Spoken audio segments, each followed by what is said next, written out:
Oh, and Amy Liebert is here too.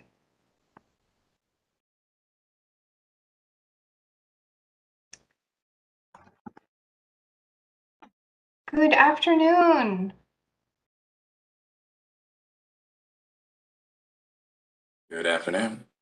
Good afternoon. Hello. Hello, hello. Hi.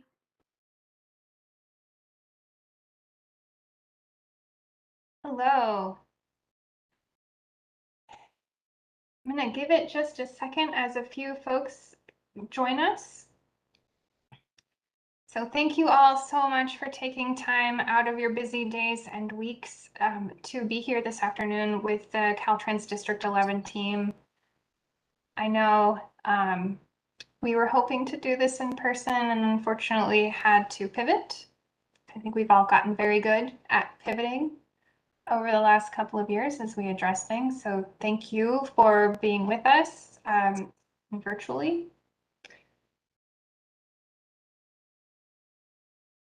And so we're going to go ahead and manage our lobby and get started here momentarily.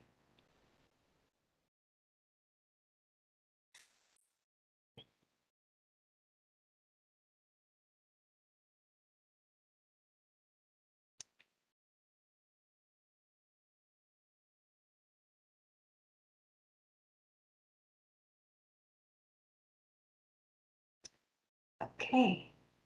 All right, I think let's go ahead. Shall we get started then? I want to be respectful of everyone's time, especially knowing it's an afternoon, evening. Okay, awesome. I got a thumbs up from Victor. So welcome. I know it has been a bit of a journey to get here today, and so thank you all for setting aside the time this evening to meet with the Caltrans District 11 team. We are here, of course, for the Coronado Bridge Advisory Committee meeting 4, and the team has quite a bit of updates, so I'm going to go ahead and just jump in straight away. My name is Ashley Carson with Value Management Strategies. Our team has been with you for this whole journey, and so just a couple of meeting mechanics and housekeeping items that we'll want to manage before we get too far into to everything. We are live streaming on YouTube, and the link is going to be open in the chat here momentarily if you want to forward that to any colleagues that might want to follow along. Like last time, we're going to reserve a good amount of time at the end of our session to address questions that you might have. And so as those come up, if you wouldn't mind putting those in the chat, and we're going to address everything at the end. And then if you do have future comments or questions, please use the email here that's on your screen, and we'll get that into the chat for you as well, with the subject, with the Coronado Bridge and the subject line. And a few quick reminders about WebEx. I'm sure all of you, this is old hat now. If you are needing closed captioning, it is available if you use the WebEx Assistant. The icon should be in the lower left corner of your WebEx window. Please again, pull open the chat box and you will be able to see some messages from Giuseppe or Joey Nispoli from our team. And you'll be able to put all of your questions there. And then as we get towards the end, we may ask you to raise your hand if you have any additional questions, and you'll be able to find that it is on the participants tab next to your name. So we've got some of our housekeeping items out of the way, getting into the purpose and function of our event this afternoon. Our primary goal is to bring you, the stakeholders and functional experts, together to advance solutions to implement a physical barrier that could prove successful in deterring suicides from the San Diego Coronado Bridge.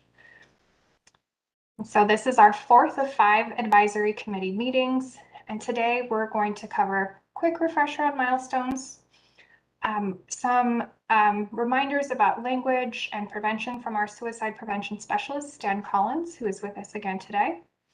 A warm welcome from Stefan Galvez Abadia, the District 11's Deputy Director of the Environmental Division. A detailed account of project updates since we last met from Sam Boyce. Chuck Gray will then review the project schedule, cost, and next steps. After that, again, we'll address all of those questions before and before we close out, maybe even early at 7 p.m. So I'm going to go ahead now and turn the floor over to Caridad Sanchez, Caltrans D11's Chief of Public and Legislative Affairs, who will guide us through intros. Since it's been a little while since we've been in person, I'm going to stop sharing the slides for a moment so we can see each other's faces. So if you don't mind, and if you're able to and you have a camera, please do turn it on, and we'll be able to just do a quick little connection before we get into the meat of what we're going to do this afternoon. Well, thank you for joining us this evening.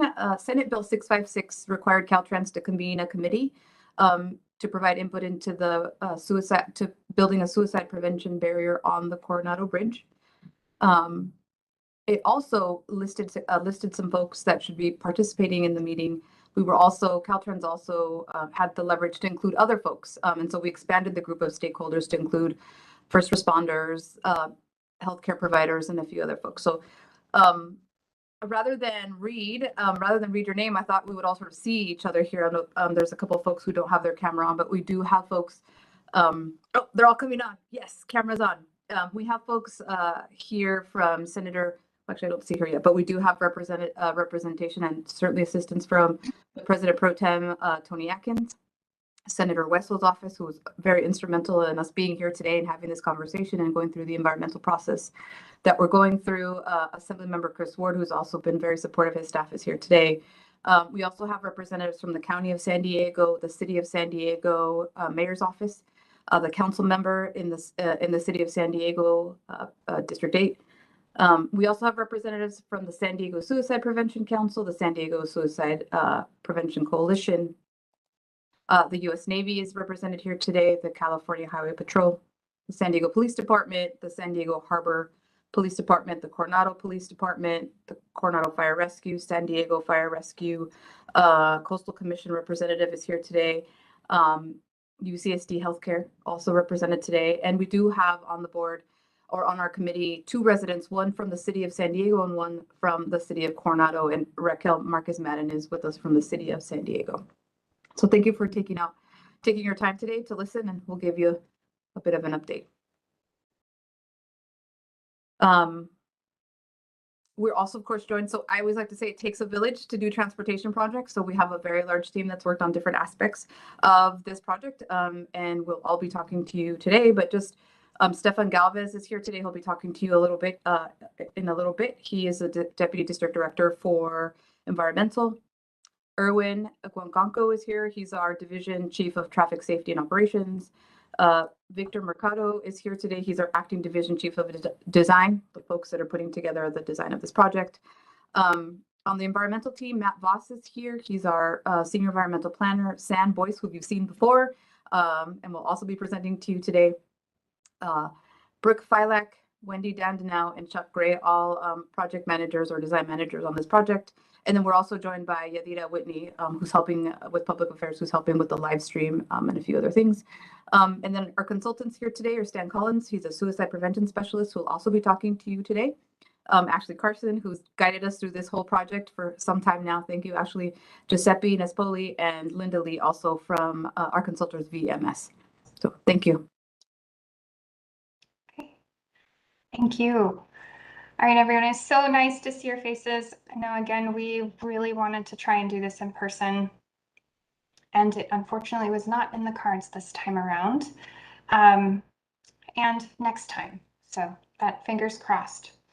As we proceed through the remainder of the presentation, if you wouldn't mind, please remain muted with your cameras off for the sake of the recording. So again, this is being live streamed, and we're going to have the videos of our primary speakers be the ones. So just in case you are like me and you got COVID puppies and they try and break into your room, that way it'll keep the recording and the experience for those of our colleagues who are online nice and clean for them. And again, please do put any questions in the chat and we will address those as we go through. Okay, awesome. So milestones, it has been quite a long journey and we have come quite a long way. So a quick refresher on some of these. The feasibility study was started in 2017 and published in May 2018. We held our first session. It was an in-person summit in April 2019, for those of you who had joined us for that. Our first virtual AC meeting was held in May of 2020. Later that summer, the project's scoping meeting was held in June. Our second AC meeting was in November 2020 and the third October 21. And we are of course here now at meeting for May 2022. Chuck is going to be reviewing the remainder of the dates as we near the end of our overall presentation and provide a little bit more detail on what to expect moving forward. But just a quick refresher showing actually how far we actually have come. So I'm going to turn the floor over now to Stan Collins, who has been our project team's suicide prevention specialist. Stan.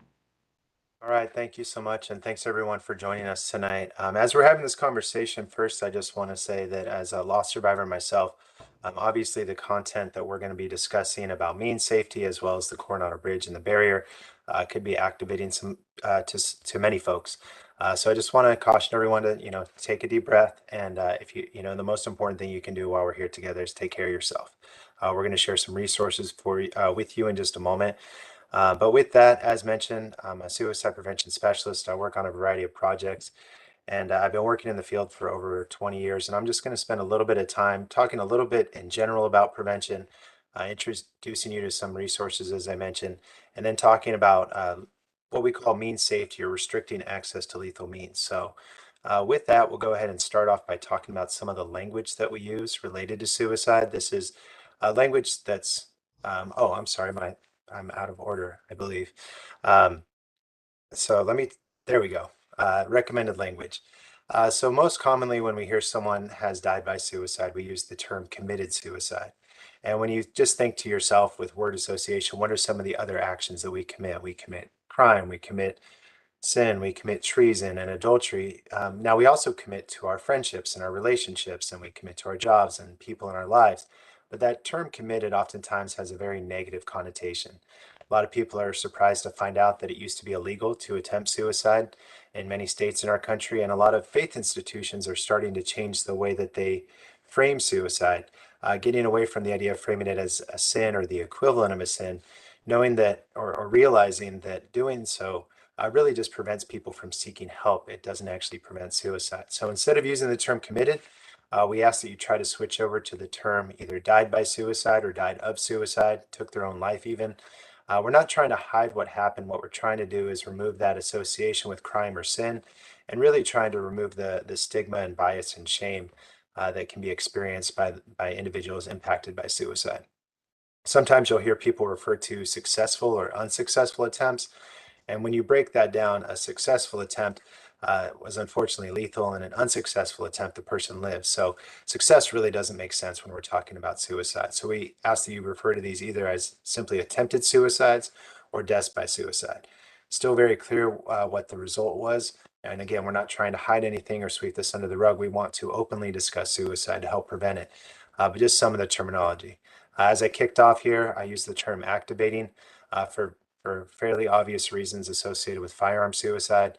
The term triggering can, impact folks in different ways. So we ask you use the term activating or content warning, some of the language. So there's been one study that looked at this language, and this is the approved or recommended terminology from the suicide prevention field.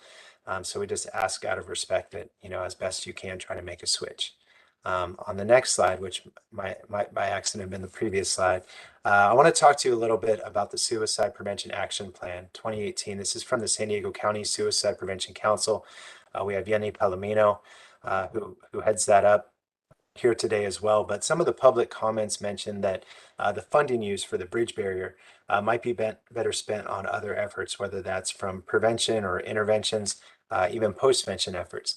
And aside from the fact that Caltrans purview is really on safety along the roadways, I wanted to introduce, if you're not familiar, to the San Diego County Suicide Prevention Council and identify that we have a plan in place that is targeting many of those suggested activities that were mentioned in the public comments. So this goes from public trainings around awareness.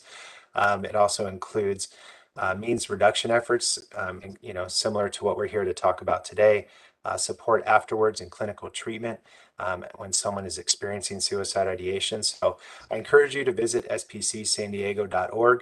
We also invite you to join if you're interested in getting involved in these activities or putting funding towards efforts that you believe would be valuable. Again, spcsandiego.org. You can also sign up to host a training as well. So on the next slide, let's talk a little more about kind of the content of what we're here to talk about today. Mean safety refers again to restricting access for individuals who are experiencing thoughts of suicide during times of crisis to the most lethal means. So reducing access to those lethal means. And through the efforts I just discussed through the Suicide Prevention Council, many of the other efforts outside of mean safety target the whys and targets the how do people get there in the first place. And really when we're talking about mean safety, we're trying to identify and highlight that the way in which someone chooses to attempt suicide has an impact on the lethality of that attempt. And so a lot of our efforts outside of this, really do focus on how do we prevent people or identify people when they have those thoughts in the first place. But what we're here to talk about today is specifically focusing on how. So there's a wonderful website, meansmatter.org, where you can go and learn more about the importance of mean safety. It's one of the most evidence-based strategies to prevent suicide.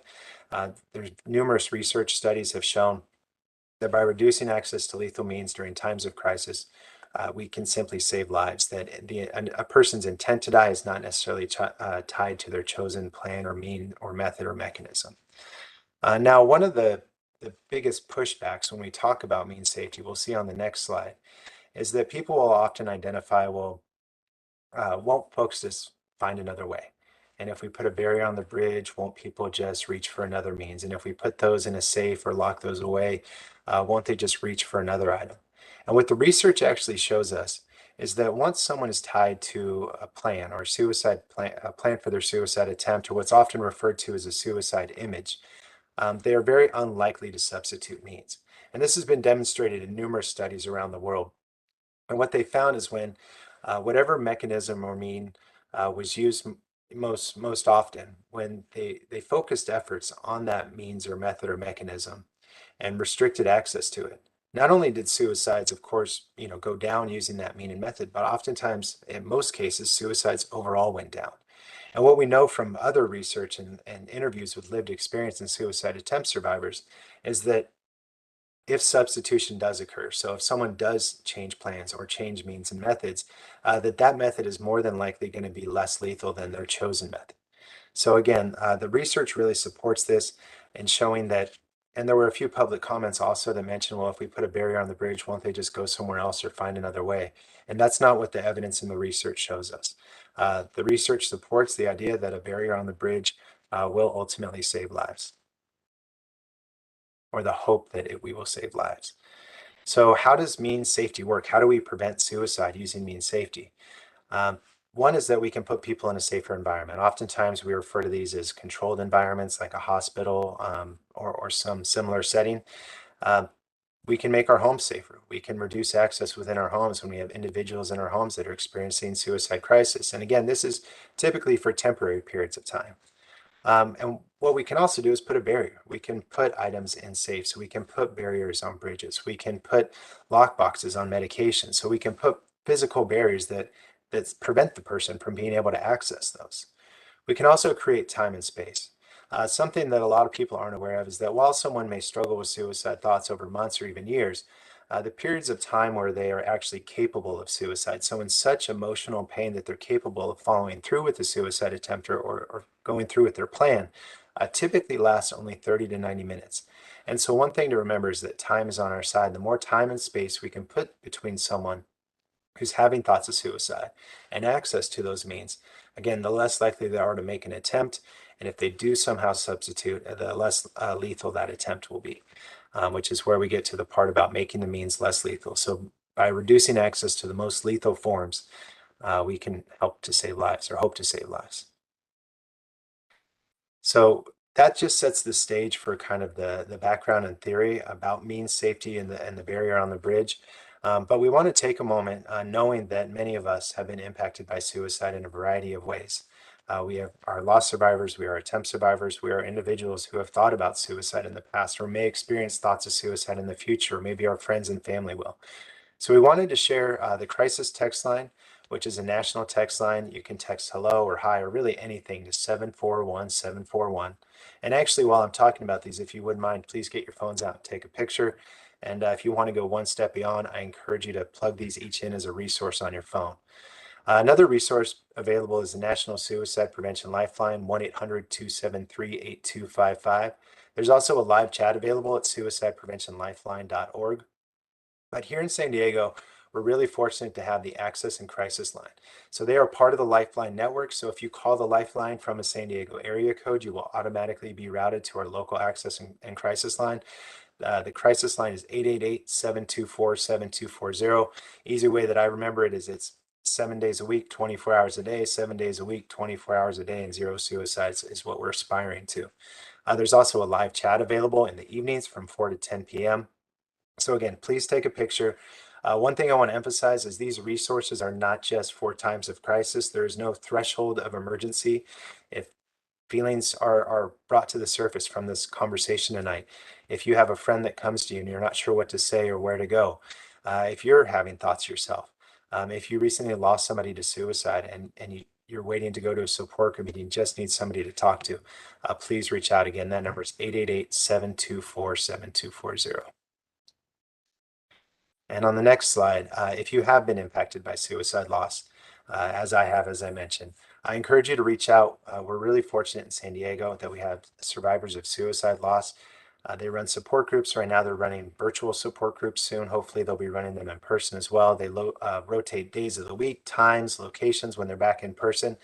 You can go to soslsd.org. You can also email Michelle Madden, who is the coordinator for survivors of suicide loss. And they also have a warm line. If you are in crisis, please contact the Access and Crisis Line. But if you just need support, you're trying to get information, and maybe you just need a warm voice to talk to, you can call 619-482-0297. And with that kind of concludes the introduction or the refresher around suicide prevention and means safety. Wanted to share some of those resources with you. And with that, I'd like to welcome Stefan Galvez, Deputy Director of the Environmental portion, to come and speak. Thank you. Thank you, Stan, for that useful information. Good evening. Thank you for participating in the fourth meeting of the Senate Bill 656 Advisory Committee. We appreciate your time and service. As it's been mentioned before, I'm Stefan Galvez, and I'm the Deputy Director for Environmental. And tonight I'm representing Gustavo Dallarta, Caltrans District Director for the San Diego and Imperial counties. Unfortunately, Director Dallarta will not be able to join us to participate in this evening, but he sends his best regards. During today's meeting, we will provide you with an update of the status of Suicide Deterrent Project and the next steps. Senate Bill 656 requires Caltrans to convene stakeholders to provide input to the selection of a suicide deterrent for Coronado Bridge. The committee's work ends when a suicide deterrent is selected or January 1st of 2030, whichever occurs first. As with many things in our professional spheres, there are laws and regulations that determine what Caltrans must do to build new infrastructure, including environmental, traffic, and safety standards. This ensures that we have uniformity and safety throughout the nation's transportation system. I want to briefly focus on the federal and state environmental laws. This requires that we study, avoid, minimize, and mitigate potential environmental impacts that may result from building a suicide deterrent. To get approval and ultimately to construct a suicide deterrent, we must complete the environmental document and obtain permits for this project. The Caltrans Environmental team has worked since the beginning of our journey in 2017 to meet our environmental obligations until the end of construction. The team has completed numerous cultural, historical, biological, visual and coastal studies. We have also engaged in consultation and coordination with several federal and state agencies, allowing for quicker feedback and completion of our studies. As we move through this design and construction, the team will continue to ensure environmental compliance. We will select and share the preferred alternative in the final environmental document by June 2022. Once we finish the final environmental document and secure funding, we will be able to move to final design and construction.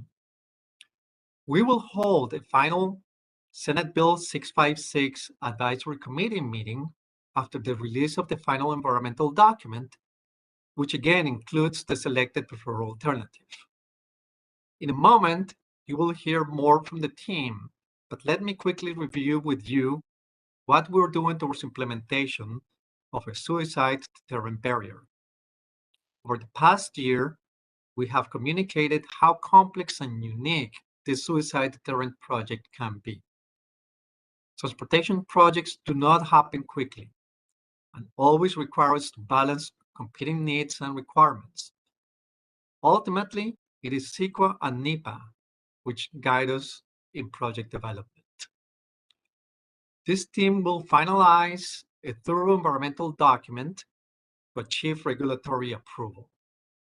We'll select an alternative to ensure the project doesn't conflict or make response, rescue, or recovery more difficult. This alternative will also ensure that we can continue carrying out our maintenance activities to guarantee the safe operation and structural integrity of the bridge. And we'll also produce a rigorous project study report that Caltrans must complete to meet legal and engineering requirements with community input and one that is consistent with the environmental process. Now let's talk a little bit about funding. If we are to continue moving forward with designing and building the suicide barrier after June 2022, we need to find funding. During this past year, we have been looking for ways to pay for a project. So far, we have added the project to the county's regional transportation plan. We included this proposal on a list of regional infrastructure priority projects for our U.S. senators and members of Congress. We have briefed all staff members of Congress, state legislators, and regional leaders about the suicide deterrent project. And we have applied for federal funding in 2021 and 2022. This is an untraditional project, and we recognize that we are setting a path for how to build suicide deterrent projects on the transportation system. We strive to meet the standards and regulations necessary to move on to construction. We need your continued engagement, feedback, and funding support to keep the project on track. We'll thank you for all your help and cooperation. And with that, I will pass it on now to San Boyce, who most of you have met before. San? Thank you, Stefan.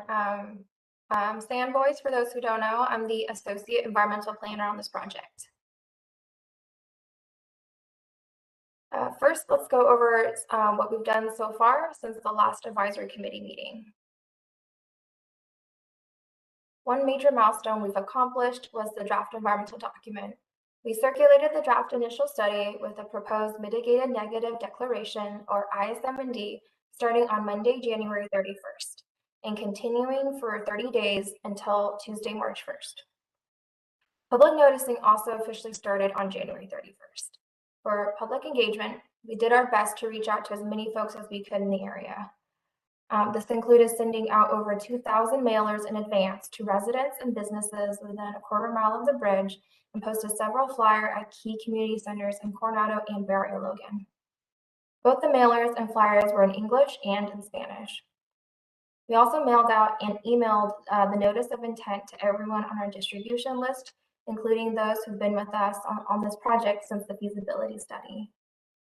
For the entire 30 days, an electronic copy of the draft environmental document was available for download, and hard copies were available at local libraries and the district office for those who want to review in person. During the 30 days, we also held a virtual public meeting on Thursday, February 10th from 6 to 8 p.m. The meeting was hosted on Zoom and was open to everyone in the public, and no prior registration was required. All displays were also in English and in Spanish, and the meeting had 2 separate language channels that attendees could choose to listen to in English or in Spanish. The agenda for the meeting included housekeeping rules, opening remarks from District Director Delarter, and a presentation going over project updates and the draft environmental document. After the presentation, Caltrans hosted a live Q&A where attendees could send in comments or questions via the chat box that was read aloud by the host and answered by Caltrans staff. In case people couldn't attend the meeting, virtual displays from the meeting were available for people to review online for the remainder of the public review period. And a recording of the entire meeting is also available online on the Caltrans District 11 YouTube channel. During the meeting, there was active engagement between the attendees and the Caltrans team. There were a total of 49 attendees throughout the 2 hours. Some of the questions we got asked were about the schedule, such as when construction will be completed, if there's anything we can do to expedite the project, and we also had questions about future funding for this project in future phases. There were also questions about the proposed project, which included the vertical net, signage, and the substructure bay enclosures.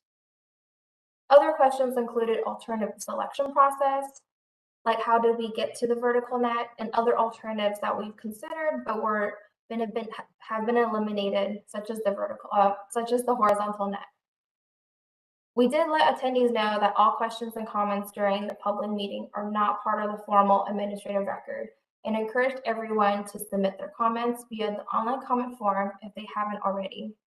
And if they wanted their comment or question to be part of the final environmental document. At the end of the 30-day public review period, we had received a total of 73 comments.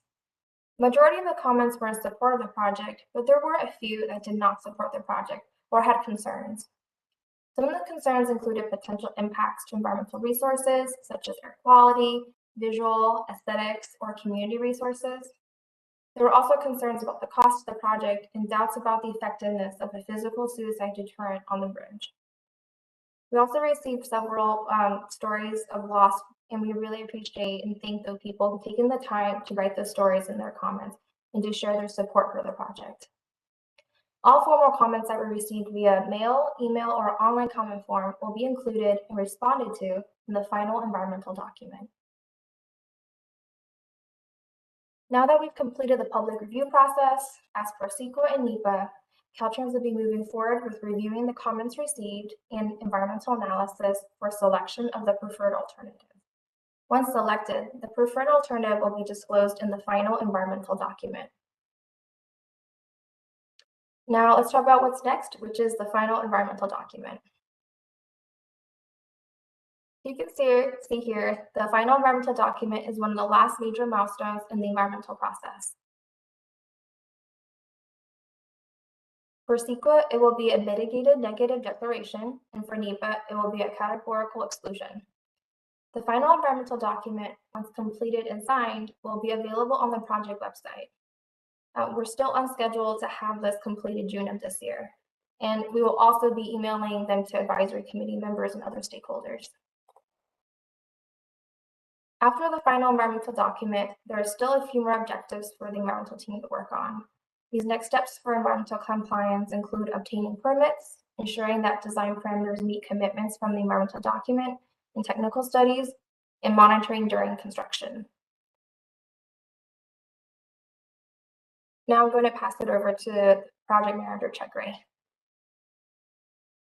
Thank you, Sam. Since we last met, we've been continuing to refine the cost estimate for the build alternative. The current project cost is estimated to be approximately $130 million.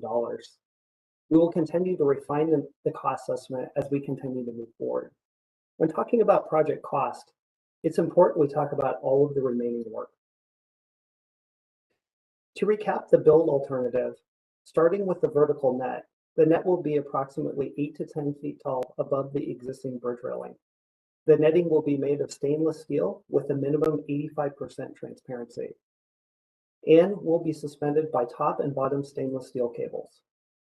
The netting will be supported by stainless steel posts that will be approximately 20 or more feet apart. The deterrent system includes a continuous top plate to minimize impacts to the existing bridge railing, which is a character-defining feature. The vertical deterrent will span approximately 1.5 miles on each side of the bridge for a total combined length of 3 miles. I also want to touch on the future inspection and maintenance access challenges that would be caused by the vertical deterrent. On the screen is a typical bridge cross-section, which consists of 3 bridge bays, 2 outer bays, and 1 center bay. On each side of the bridge bays are large structural beams that act like walls. These existing bays are open at the bottom. As discussed in previous meetings, Caltrans uses an under-bridge inspection truck to inspect and maintain the bridge.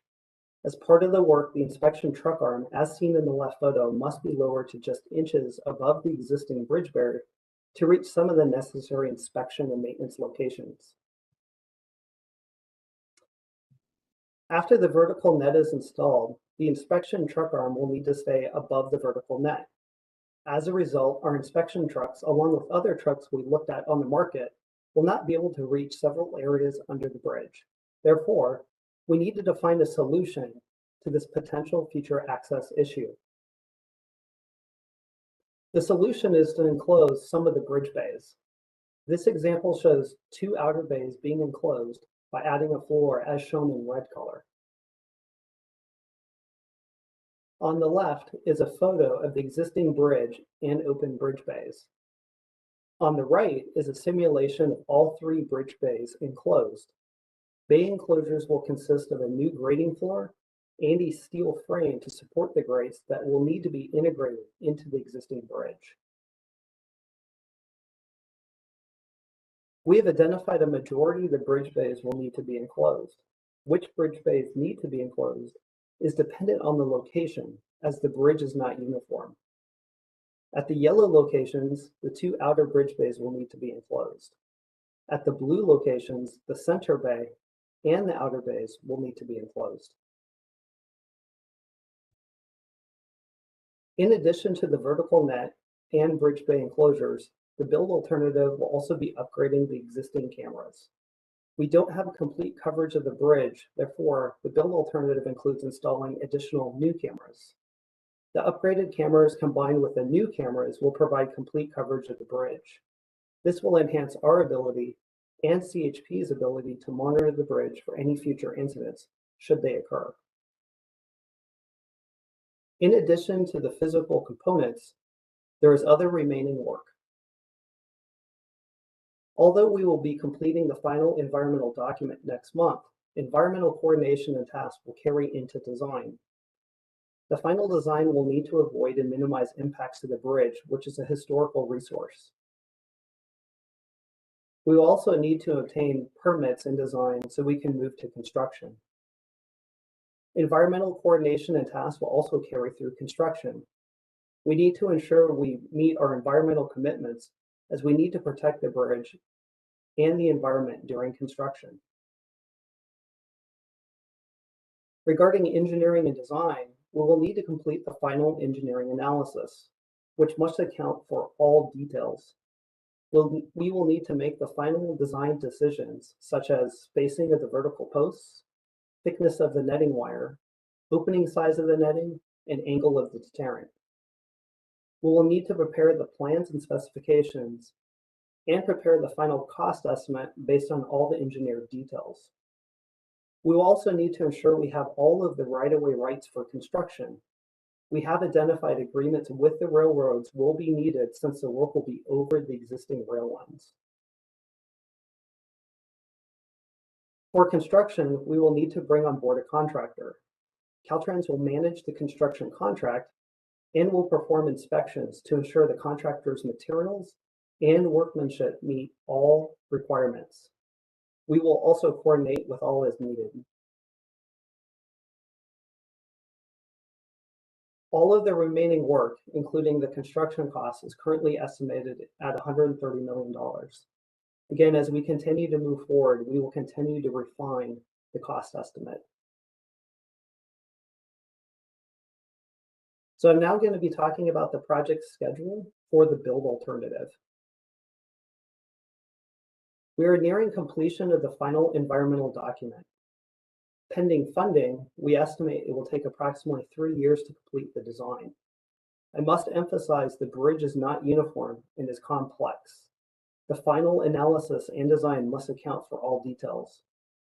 The design time also includes time to develop and execute agreements with the railroads and to obtain permits. Pending funding, we estimate it will take approximately 3 years to construct. Construction access will be more difficult than a typical highway project. There are no shoulders on the bridge. The work will take place on the outside of the bridge deck and also on the underside of the bridge deck, above water and above developed land. The work will also require the use of temporary scaffolding. As we move forward, we will continue to look for ways to construct the vertical deterrent towards the beginning of construction. We will also look for ways to accelerate the overall project schedule. It's important to note that these future dates are dependent on securing additional project funding. We will not be able to design or construct the project without additional funding. So I'll now be talking about the advisory committee meeting schedule. Prior to today, we met with you 3 times, twice in 2020 and once in 2021.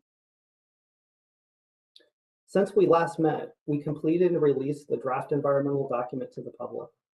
We also completed the 30-day public review period and held a public review meeting.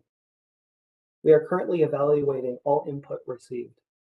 We were originally planning to select the preferred alternative and to inform you of our decision prior to this meeting. However, to ensure we follow the CEQA process, we will now be selecting the preferred alternative after this meeting and will now share our selection when the final environmental document is released to the public. Today, we provided several updates and also presented the process moving forward. In accordance with Senate Bill 656, the advisory committee service ends after Caltrans selects the preferred alternative. However, we want to go above and beyond the bill and meet with you again to talk about the project later this year. For our path forward, we will be completing the final environmental document next month. We are actively seeking funding at both the federal and state levels, as we will need to secure funding for design and construction. The final environmental document will be posted on the Caltrans project webpage.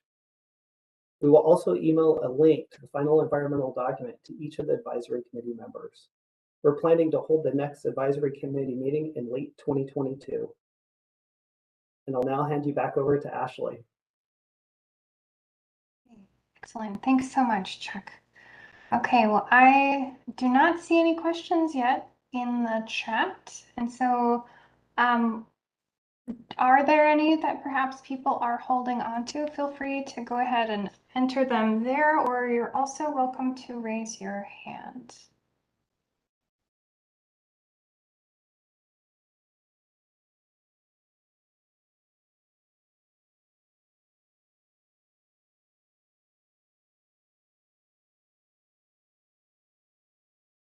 No questions?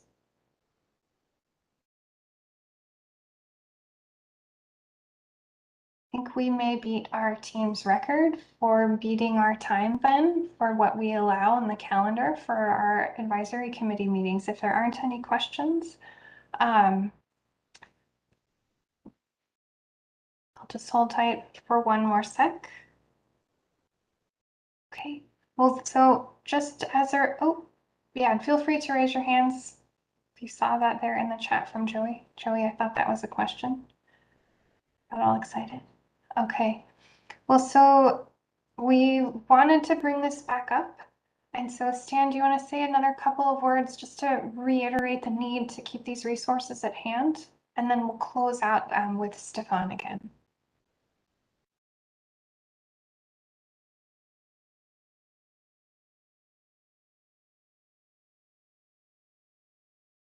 Yeah, thanks again for the opportunity to be here today, but also to, again, remind everyone of the resources that we have available. So I mentioned this earlier, but if you please would get out your phones right now and take a picture of these resources. From the crisis text line, text hello to 741-741, the National Suicide Prevention Lifeline, and you can also find these in the chat as well, 1-800-273-8255 or 273-TALK. And then again, all of these, or the similar resources, by contacting the Lifeline from a San Diego area code, you automatically get routed to the Access and Crisis Line, the San Diego County Access and Crisis Line. Now, one stipulation I forgot to mention earlier is that if you have a cell phone that does not have a San Diego area code, that's the benefit of having the direct number for the Access and Crisis Line. And that number again, 888-724-7240. Now, I said this earlier, but I really want to emphasize, you do not have to be in crisis. Please do not wait till it is a crisis to reach out. If you're having thoughts of suicide, if you've been struggling, if you're worried about a loved one and you need some coaching up on how to have that conversation, if you are just trying to find some resources, there is a lot of help out there. And then for those of you who lost, earlier San mentioned, there were many stories that were shared with us in the public comments about many individuals, family members, and friends who we've lost to suicide at the Coronado Bridge. First, I want to honor those stories. Thank you for sharing those. Thanks for helping us to remember that when we're talking about suicide, this is not just a number and a data point, that these are lives that have been impacted. So thank you. And for those of you who have lost somebody, again, you can reach out to SOSL, Survivors of Suicide Loss, at soslsd.org, or by calling the warm line 619-482-0297. I just want to thank everyone again for all the support and for being here. Thank you again for the opportunity to present. And Stan, we actually do have a hand, and so we're not going to quite have Stefan come back to the floor. So Dr. Liebert, do you want to go ahead and unmute and ask your question? Yeah, thank you. Sorry, I'm not used to WebEx. I don't mean to delay things tonight. I appreciate the presentations. They were fantastic. And I've learned so much about the process and about the bridge and the engineering of it. I just feel like my role isn't complete if I don't sort of ask a little bit more about how we get to this funding goal. I know that we have a couple of our local elected representatives and folks on the call. So other than saying we're going to work with these state and federal agencies, what are specific actions that members of this committee can actually do? Who do we write letters to? Who can we speak out to publicly? Can we reach out to the media to lay some pressure on the federal law that's pending for suicide prevention? This is just so timely. I think we have a lot of opportunity to capture, and I'd be willing to help in any way that I can, and I'm sure many on this call would be willing as well. Thank you. Yeah, absolutely. So I'm going to hand the floor over to Victor Mercado, Division of Design. Dr. Liebert, thank you very much for your question. This is actually something that we were just talking in the background with Caridad to fill in some time to wait for some questions. So Caridad, can you respond to Dr. Liebert's questions or comment? A couple of things. I think it would be really great if you actually shared that law. That I think it would be helpful for folks to know. So one of the reasons that this is sort of an untraditional project for us is that we don't build suicide barriers. That's not counted. It's not included in sort of the official definition of safety. So I know that you told us about a bill that's out there that I think folks here should know about. And then I'll jump back in and maybe try to answer your question a little bit more and expand on some of the asks that we've done. I'll sort of preface it by telling you that we're a state agency and we're not allowed to ask for things. So we are telling you the things that we've done so that you know that we've actually been very active and sort of out of the box talking about this project to other folks. And we have applied for funding, and I can tell you a little bit more in just a second, because I think that bill is a definite helpful thing.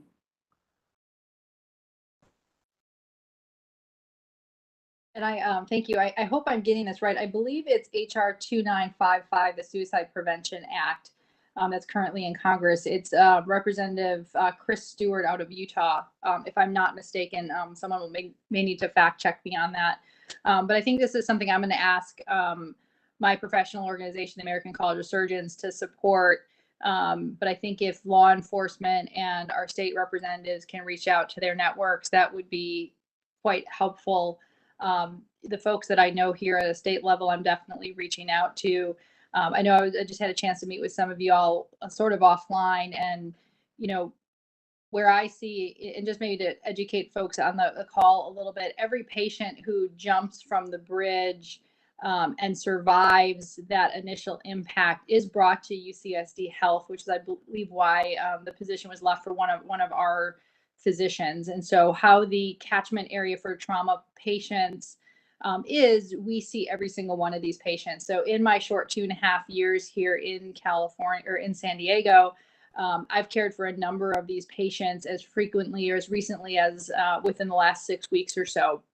And I had a recent opportunity or experience of a patient who unfortunately was dead on arrival, and I had to declare her when she arose after we evaluated her. And then I basically immediately went from that to start my daily rounds and met an individual who actually survived a mid-span jump, not after a lot of injury. And so it was a very big juxtaposition. I know most of you on the call have heard some of my other patient stories, and they have not all had good outcomes.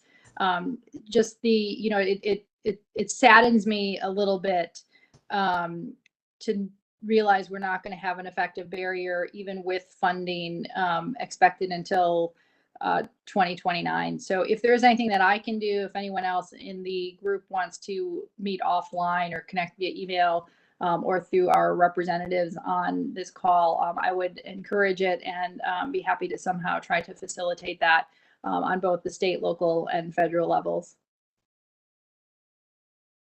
Thank you. And so I'll just sort of go over some of the things that we've done already to help position this project. So it's first, I think when we first met, this wasn't part of the regional transportation plan. Any project that's a new project needs to be part of the state, right, the plan for the county. So that's on there. So continuous engagement, that runs through the San Diego Association of Governments, and we have their support. So it's good as you're sort of paying attention to what's happening in the transportation world. That is a great agency to pay attention to their public meetings. We also have applied for federal grants. Particularly something called RAISE grant. We're partnering with SANDAG to apply for that federal funding. So I know that I've asked for some letters of support at the last minute for you, but we continue to take those in and talk to your members of Congress. We've done that. We've also applied for what is colloquially known as earmarks. We hope to have those. We don't know what that looks like, right? That's just the beginning of the conversation in DC. I know that we're very, very much supported by the state legislators, and they're working on something funding wise. So hopefully that comes through as well. We have great support from, as I said, Tony Atkins, Chris Ward, certainly Ben West. So they've been with us from the very beginning, and they understand the need for this. The other thing that we've talked to the cities and the counties surrounding, and certainly the city of San Diego and the city of Coronado have been very supportive in their legislative agendas. This has primarily been a transportation project, but to the extent that folks that have that are talking to their legislators in any way or another, including these projects in this project in their legislative agenda and in their conversations, is that's something that's happening. And then after we have funding, but not too far away, I mean, we're really talking months to go forward, we're going to need regulatory approval from different agencies. And there'll be an opportunity to weigh in with those agencies that ultimately decide, if the project goes forward once we have environmental approval. So those are a few things that are in the works. Perfect. Thank you for reviewing that. Again, if there's something we can do, reach out to me. I'd be happy to try to help. Thank you. Absolutely. Awesome. Thank you, Caridad, and thanks, Dr. Liebert, for your question. Our team is here to address any and all questions that may arise. And so if you do have something, please, again, please feel free to enter it in the chat, raise your hand. We've got the full group here to address anything that may come up. And so we will stay as long as you need us to. Actually, can I add one more item to what Caridad mentioned, and is that we have also coordinated with the Golden Gate Bridge and Highway District to learn how they have work on getting funding for that project. As you know, that's a project that has been going on for some time right now. And so we wanted to learn from their experience. So we're also looking at all opportunities to be able to be more effective in trying to get some funding. So I just wanted to highlight that item too. Thank you so much, Stefan. And so again, our team is here to address any questions that may arrive or may arise, excuse me, and we'll stay as late as we need to. And we don't necessarily want to hold you. I know it is, we're shifting into evening now. So is there anything else we can address for anyone?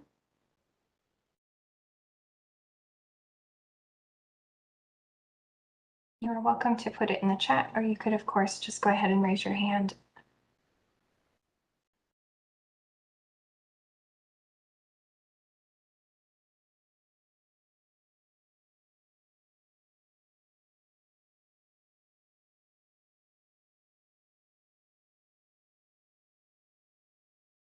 Okay, well, so Stefan, would you like then to close us out? So I'll turn the floor back over to Stefan Galvez, your Director of Environmental for District 11. Yeah, thank you, Ashley. Thank you so much for participating in the advisory committee today. As we mentioned before, once we select the preferred alternative as part of that final document, we will disclose it to the general public, but we will also be sending you a link to the members of this committee. So you have the information directly and you don't have to fish it out from the web. We'll continue our coordination and participation with the committee. For tonight, we truly appreciate your coming to the meeting and participating. We're all going to be successful. We continue to work together.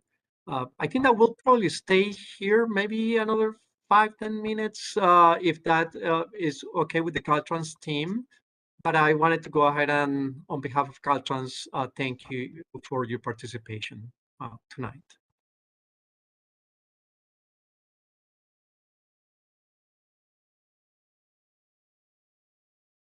And then just a reminder, it's in the chat, but just so everybody knows, if anybody has future comments, of course, you guys can contact us. There's an email in the chat if you haven't seen it of how to contact us. So thank you again.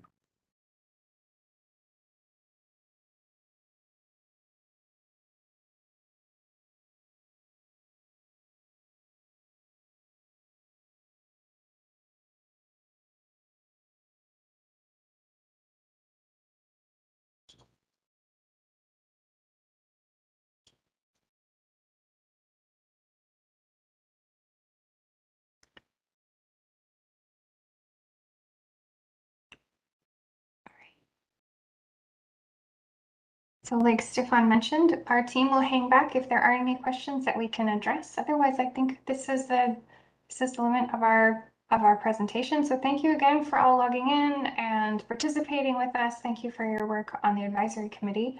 And we look forward to seeing you at the meeting 5, close to the end of this year, if not before.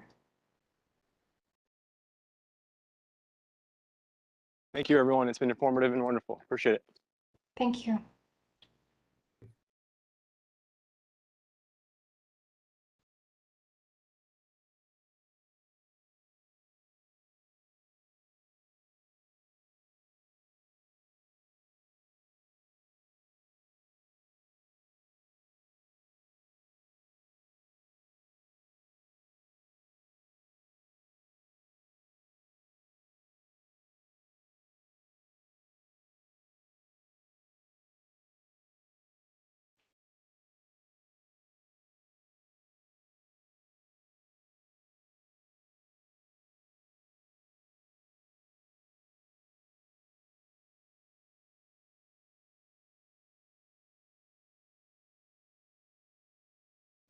All right, shall we stop the recording and the live stream?